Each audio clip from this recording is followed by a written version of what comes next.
Elle n'était pas dans la liste, celle-là, franchement, quoi.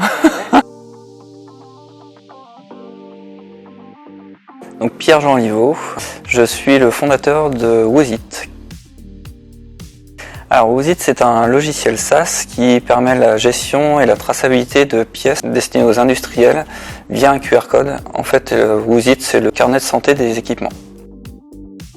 Et je trouvais pas l'outil qu'il me fallait, donc du coup je me le suis créé. Et quand j'en parlais autour de moi, on me disait « Ah, c'est top, je veux ça ». Donc une fois, 2 fois, et puis au bout de 10 fois, je me suis dit « Bon, il y a peut-être un truc à faire ». C'est perturbant. Bertrand de la Banque Postale. Il a une pêche d'enfer et je trouve plutôt incisif, pertinent et vraiment de bons conseils, quoi.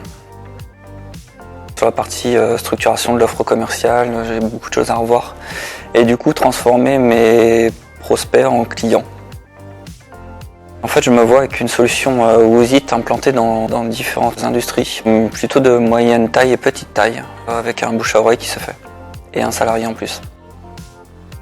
D'être hyper curieux, hyper résilient, parce que des fois on a de grosses périodes de doute ou d'échec, et en fait, il faut savoir rebondir et repartir. C'est quand j'ai repris une société, j'ai mon avocat qui m'a dit « En fait, ta boîte, elle vaut rien ». En fait, je trouvais que c'était pas sympa, et en fait, c'est parce que j'avais pas de valeur ajoutée à apporter à mes clients, je faisais que de l'assemblage. Et c'est là qu'en fait, je me suis dit « Tiens, il faut que j'apporte vraiment une valeur ajoutée à ce que je fais ». Et c'est là qu'est venu Woozit, en fait.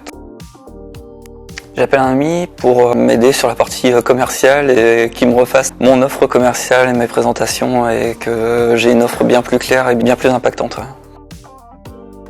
Et ben pour moi, ça sera Auvergne cette année. Mais non, Pays-de-la-Loire.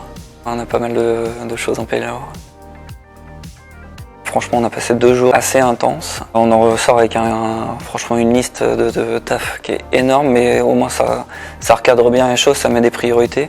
Et puis ça met bien en lumière les axes qui sont à améliorer.